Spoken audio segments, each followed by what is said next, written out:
Movie की शुरुआत चीन के पहाड़ों से होती है, जहां कई साल पहले कुछ प्राचीन जानवरों की हड्डियां खोजी गई थीं। इनकी जांच के लिए एक टीम बनाई गई, जिसे ब्यूरो 749 कहा गया। जब ये टीम वैज्ञानिक के साथ उन पहाड़ों की एक गुफा में गई, तो वहां उन्हें एक अजीब सी मानव खोपड़ी मिली। वह खोपड़ी इंसान जैसी लग रही थी, लेकिन सच में वह इंसान की नहीं थी। ऐसा लग रहा था जैसे दो अलग अलग सिरों को जोड़कर बनाई गई हो। इसके बाद हम देखते हैं कि ब्यूरो 749 पहाड़ों की खुदाई में व्यस्त है। शायद वे किसी और ज्यादा अहम चीज को ढूंढ रहे थे। खुदाई के दौरान जब उन्हें एक बहुत बड़े विशालकाय प्राणी की खोपड़ी मिलती है, तो वे उसे बाहर निकालते हैं। लेकिन जैसे ही वे उस खोपड़ी को बाहर लाते हैं, अंदर एक जोरदार विस्फोट होता है। उस धमाके के साथ एक तेज चमकती हुई ऊर्जा बाहर निकलती है और इसके बाद वहां का माहौल पूरी तरह बदल जाता है। इस घटना के बाद वैज्ञानिक यांग उस गुफा में और रिसर्च करना चाहता है। ये काम आसान नहीं था, इसलिए वह कुछ सैनिकों को चुनते हैं, जिनमें उनकी बेटी यांगपिंग भी शामिल होती है। उसी टीम में हमारे मैन कैरेक्टर हुबाई और उसके दोस्त भी होते हैं। अब हम देखते हैं कि यह टीम गुफा के अंदर जाती है। थोड़ी दूर जाने पर वो एक ऐसी जगह पर पहुंचते हैं जिसके बारे में कहा जाता था कि यह किसी भूत या कबीले की जमीन थी। यानी कभी यहाँ भूतों का एक कबीला रहता था जो अब मिट चुका है। टीम गुफा से निकलकर पहाड़ के दूसरे हिस्से में पहुंचती है, जहाँ बर्फ पर उन्हें एक बहुत बड़े मॉन्स्टर के पैरों के निशान दिखाई देते हैं। ये देखकर वैज्ञानिक यांग हैरान रह जाते हैं और तुरंत अपने निदेशक को इसकी जानकारी देते हैं। थोड़ा आगे बढ़ने पर टीम को कुछ चमगादड़ दिखाई देते हैं, जो आम चमगादड़ों से अलग थे। उनका रंग नीला था। अचानक उन्हीं चमगादड़ों में से एक वैज्ञानिक यांग पर हमला कर देता है, लेकिन तभी एक सैनिक आगे बढ़कर उस चमगादड़ को पकड़ लेता है। दुर्भाग्य से जैसे ही वह चमगादड़ को हाथ में लेता है, उसका हाथ और फिर पूरी बॉडी जलकर राख हो जाती है और एक गोलाकार आकृति में बदल जाती है। तब पता चलता है कि यह आग के चमगादड़ थे। किसी तरह वह टीम आग के चमगादड़ से बचकर आगे बढ़ जाती है, लेकिन उनकी मुश्किलें यहीं खत्म नहीं होती। एक बहुत बड़ा मॉन्स्टर सामने आ जाता है। जैसे ही वह पहाड़ पर कदम रखता है, पूरी बर्फ की सतह टूट जाती है और एक भयानक बर्फानी तूफान उठ खड़ा होता है। उस तूफान में कई लोग दबकर मर जाते हैं। कुछ लोग अपनी जान बचाने के लिए एक गहरी घाटी में छलांग लगा देते हैं, लेकिन नीचे की बर्फ की सतह बेहद नुकीली थी, जिससे कई और लोग मारे जाते हैं। अब हमें हबाएं और यांगपिंग दिखाई देते हैं, जो एक रस्सी से बंधे हुए बर्फ के एक खंभे से लटके हुए होते हैं। ज्यादा देर वे वहां टिक नहीं पाते। उनकी रस्सी टूट जाती है और दोनों नीचे गिर जाते हैं। अब सीन कट होता है और कुछ समय बाद हमें दिखाया जाता है कि हुबाई को होश आता है। शुक्र है कि वह बच गया था और उसके साथ यांगपिंग भी जिंदा थी। वह यह देखकर चौंक जाता है कि वैज्ञानिक यांग और उसका एक दोस्त भी सुरक्षित है। अब वैज्ञानिक यांग उन्हें साथ लेकर आगे बढ़ते हैं। अब वे लोग एक टावर तक पहुंचते हैं, जिसका नाम डेमन टावर होता है। यहाँ आकर हमें पता चलता है कि यांग कई सालों से इस जगह की तलाश में थे और पूरी कहानी का सबसे बड़ा रहस्य भी इसी टावर में छिपा हुआ था। जब वे लोग टावर के सामने रुकते हैं, तो वह जलने लगते हैं और जहाँ उन्होंने कैंडल जलाई थी, वहाँ से एक बहुत बड़ी प्रकाश तरंग निकलती है। यांग अपनी बेटी यांगपिंग और हुबाई से कहते हैं कि यह टावर कई सालों से बंद है, जैसे किसी का इंतजार कर रहा हो। अब वे दोनों इसके अंदर जाएं ताकि इसे खोला जा सके। जैसे ही यांगपिंग और हुबाई अंदर जाते हैं, टावर का ऊपर वाला हिस्सा खुलने लगता है। ऊपर से तेज रोशनी नीचे आ रही थी, जैसे सूरज का दरवाजा खुल गया हो। साथ ही हम देखते हैं कि टावर के बाहर आत्माएं हवा में दिखने लगती हैं और आसपास के पत्थर भी हवा में उड़ने लगते हैं। लेकिन जैसे ही टावर पूरी तरह खुलने वाला होता है, हुबाई का दोस्त अचानक कैंडल पर गिर जाता है और वह बुझ जाती है। साथ ही टावर भी वापस बंद हो जाता है। यहाँ हमें पता चलता है कि यह सब कुछ कप्तान ने जानबूझकर करवाया था, क्योंकि वह डेमन टावर को खुलने नहीं देना चाहता था। इसकी असली वजह हमें बाद में पता चलती है। ये सारी बातें वह हुबाई को बता ही रहा होता है कि अचानक वही पुरानी आग के चमगादड़ फिर से हमला कर देते हैं। हुबाई का दोस्त बाकी सभी को बचाने के लिए खुद उन चमगादड़ का ध्यान अपनी ओर कर लेता है और जैसे ही सब लोग वहां से निकलते हैं, वह खुद को एक ग्रेनेड से विस्फोट कर वहीं मर जाता है। लेकिन कई सारे आग के चमगादड़ को भी अपने साथ ले डूबता है। कुछ चमगादड़ अभी भी जिंदा रहती हैं, जो इनका पीछा करती हैं। वे तीनों उनसे बचते हुए एक झरने तक पहुंचते हैं। वहां एक चमगादड़ हुबाई पर हमला कर देती है, तो यांगपिंग तुरंत उसे पानी में धक्का दे देती है और खुद भी साथ कूद जाती है। लेकिन पानी में भी वे सुरक्षित नहीं थे, क्योंकि पानी के अंदर से एक भयानक मॉन्स्टर उन पर हमला कर देता है। वह हुबाई को तो छोड़ देता है, लेकिन यांगपिंग को खा जाता है। अब सीन कट होता है और अब हम हुबाई को एक हॉस्पिटल में देखते हैं। यहाँ ब्यूरो 749 का निदेशक उसे बताता है कि पूरी टीम मर चुकी है, सिर्फ वही एक बचा है। ये सुनकर हुबाई को गहरा झटका लगता है, क्योंकि इस हादसे में उसकी करीबी दोस्त यांगपिंग मर गई थी। अब वह ये जॉब छोड़ देता है और एक लाइब्रेरी में काम करने लगता है, जहाँ मिस्टर यांग उसे नौकरी दे देते हैं। एक दिन वे दोनों एक रेस्टोरेंट में डिनर के लिए जाते हैं, जहाँ हुबाई को को अपना बचपन का दोस्त मिलता है। इसी दौरान हमें ब्यूरो 749 की टीम का दृश्य दिखाया जाता है, जो एक पुराने ताबूत से यांग पिंग को बाहर निकालते हैं। शायद वह उस हादसे के बाद सब कुछ भूल चुकी थी। दूसरी तरफ हम यह भी देखते हैं कि यांग पिंग के पिता वैज्ञानिक यांग भी जिंदा थे। जो चौंकाने वाली बात यह थी कि वह हादसे की जगह से 1200 मील दूर मिले। सीन यहाँ कट होता है। हमें एक बर्बाद हुआ शहर दिखाया जाता है, जो अब ऐसा लग रहा था जैसे वहाँ कभी कोई इंसान रहा ही नहीं हो। दरअसल इस शहर पर अजीबोगरीब मॉन्स्टर ने हमला कर दिया था। यहाँ हम देखते हैं कि वैज्ञानिक यांग अपनी टीम के निदेशक से मिल रहे होते हैं और वे उन्हें एक महत्वपूर्ण बात बताते हैं। यही वह राज था जिसकी वजह से शहर तबाह हुआ था। वे कहते हैं, गलती से मैंने दूसरी दुनिया का दरवाजा खोल दिया था। इसकी वजह से एलियंस और मॉन्स्टर यहाँ आ गए हैं और अब तबाही मचा रहे हैं। अब मुझे यह सब रोकना होगा।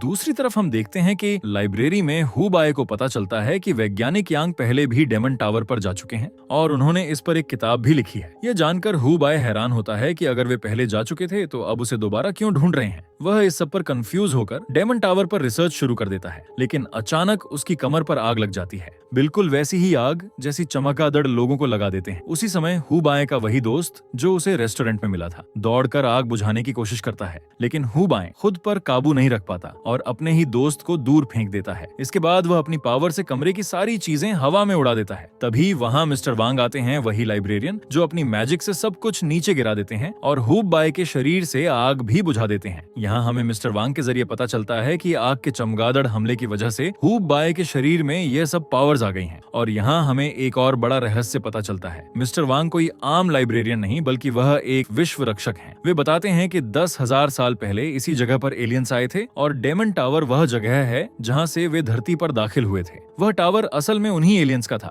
लेकिन जब वे एलियंस इंसानों को नुकसान पहुंचाने लगे तो हब्बाय के माता पिता ने उनसे लड़कर उन्हें खत्म कर दिया और अपनी बॉडीज की मदद से डेमन टावर को सील कर दिया। यहाँ से फ्लैशबैक सीन समझ में आते हैं। जब वैज्ञानिक यांग ने कहा था कि उन्होंने एलियंस का दरवाजा खोल दिया तो असल में उन्होंने डेमन टावर ही खोल दिया था। अब मिस्टर वांग हुबाई को बताते हैं कि उसके माता पिता ने इस टावर को बंद किया था, इसलिए अब इसे खोलने के लिए हुबाई के खून की जरूरत है। इसीलिए वैज्ञानिक यांग उसे वहां लेकर गए थे। अब हमें यह भी पता चलता है कि जब 10,000 साल पहले एलियंस को वापस उनकी दुनिया भेजा गया, तब भी कुछ एलियंस धरती पर ही छिप गए थे। उनके बच्चे यानी आधे इंसान आधे एलियन, यही वह राज था जिसे छिपाया जा रहा था। दूसरी ओर हमें दिखाया जाता है कि वैज्ञानिक यांग अब अपनी टीम को छोड़कर कहीं चले गए हैं, लेकिन जाते वक्त एक नोट में वे अपनी दिशा लिखकर गए हैं। अब ब्यूरो 749 के डायरेक्टर हु बाय के पास आते हैं ताकि वह वैज्ञानिक यांग को ढूंढने में उनकी मदद करें, लेकिन हु बाय जवाब देता है कि मैं ऐसा कैसे कर सकता हूँ। डायरेक्टर हु बाय को बताते हैं कि हमें कुछ दिन पहले यांग पिंग मिली थी और उसके कहने के मुताबिक तुम ही वह इकलौते इंसान हो जो वैज्ञानिक को ढूंढ सकता है। ये कहकर वे चले जाते हैं। हु बाय यांग पिंग के जिंदा होने की खबर सुनकर बहुत खुश होता है और ये खुशी की बात फौरन जाकर मिस्टर वांग को बताता है, लेकिन मिस्टर वांग उसे चेतावनी देते हैं, तुम उस टावर में नहीं जा सकते क्योंकि जब तुम पिछली बार वहां गए थे तो टावर का दरवाजा थोड़ा सा खुल गया था और उससे काफी एलियन हमारी दुनिया में दाखिल हो गए थे।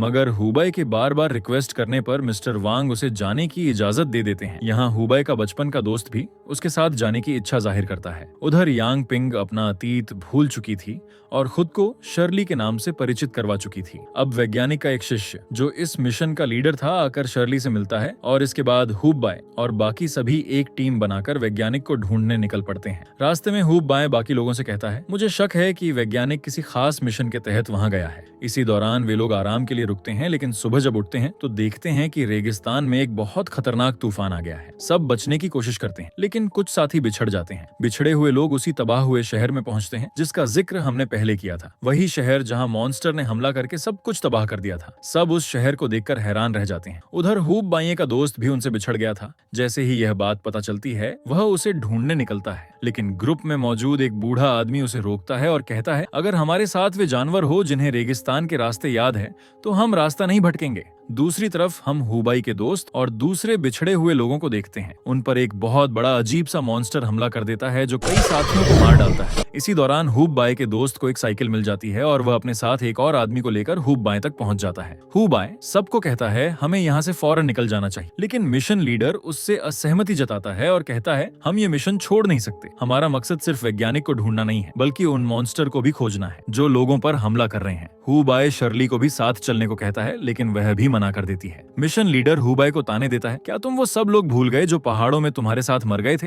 तुम डर के क्यों भाग रहे हो? ये बात सुनकर हु बाएं जज्बाती हो जाता है और लड़ने को तैयार हो जाता है। जब मॉन्स्टर उन पर हमला करता है तो वे सब उसे गन से शूट करते हैं और एक पल के लिए उसे गिरा देते हैं। लेकिन असली मुसीबत अभी बाकी थी, क्योंकि एक और मॉन्स्टर उनके पीछे से आ जाता है।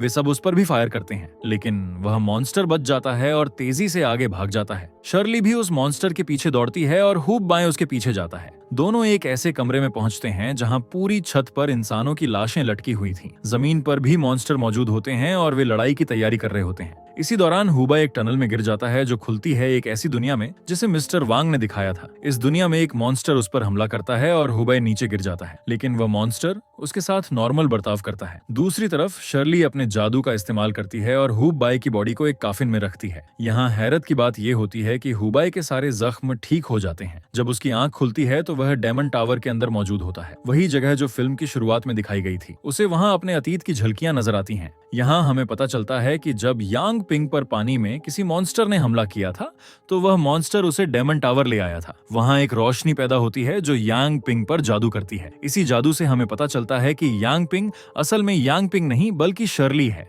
और ये एक एलियन आत्मा है जो डायमंड टावर से आई थी। अब हमें यह खुलासा भी होता है कि शर्ली ही उन मॉन्स्टर की मदद से इंसानों पर हमले करवा रही है। यही हम देखते हैं कि शर्ली हुब बाय के दोस्त और उसकी एक साथी पर मॉन्स्टर से हमला करवा देती है, लेकिन हुब बाय का दोस्त जल्दी से अपनी साथी को एक बस में खींच कर ले जाता है, मगर मॉन्स्टर पीछा नहीं छोड़ता, यहाँ तक कि वह बस को भी तोड़ देता है। दूसरी तरफ फिर से डायमंड टावर का सीन दिखाया जाता है जहाँ हुब बाय मौजूद होता है। वहाँ एलियन शर्ली जिसने यांग पिंग पर कब्जा किया हुआ था उसे कहती है अगर तुम यह टावर खोल दोगे तो मैं तुम्हें यांग पिंग वापस कर दूंगी। लेकिन जब वह देखती है कि हुब बाय मानने को तैयार नहीं है तो उसे धमकाती है, अगर तुमने दरवाजा नहीं खोला तो मैं तुम्हारी पूरी टीम को मार डालूंगी। मगर हुब बाय साफ मना कर देता है, अगर तुमने ऐसा किया तो मैं तुम्हें मार डालूंगा लेकिन टावर कभी नहीं खोलूंगा। ये सुनकर शर्ली उसे तुरंत एक ऐसी जगह टेलीपोर्ट कर देती है जहां बाकी लोग मॉन्स्टर से लड़ रहे होते हैं। हुब बाय भी लड़ने लगता है लेकिन एक मॉन्स्टर उस पर हमला कर देता है। उसी पल यांग पिंग वहां आती है, लेकिन अब वह पूरी तरह रक्त नियंत्रित स्थिति में होती है। वो हुब बाय को मॉन्स्टर से बचाती है और उसका सिर अपनी गोद में रख लेती है। हुब बाय उसे ध्यान से देखकर कहता है तुम बिल्कुल मेरी दोस्त यांग पिंग जैसी लग रही हो, और फिर वह अचानक उसे शूट कर देता है। इसके नतीजे में शर्ली की आत्मा मर जाती है और उसके सारे भेजे हुए मॉन्स्टर भी खत्म हो जाते हैं, साथ ही डायमंड टावर भी तबाह हो जाता है। मरने से पहले शर्ली आखिरी बार कहती है सिर्फ तुम ही मुझे मार सकते थे, और फिर वो यांग पिंग के शरीर से हमेशा के लिए निकल जाती है। इसी के साथ ये मूवी यहीं पर खत्म हो जाती है। अच्छी लगे तो लाइक करें, कमेंट करें।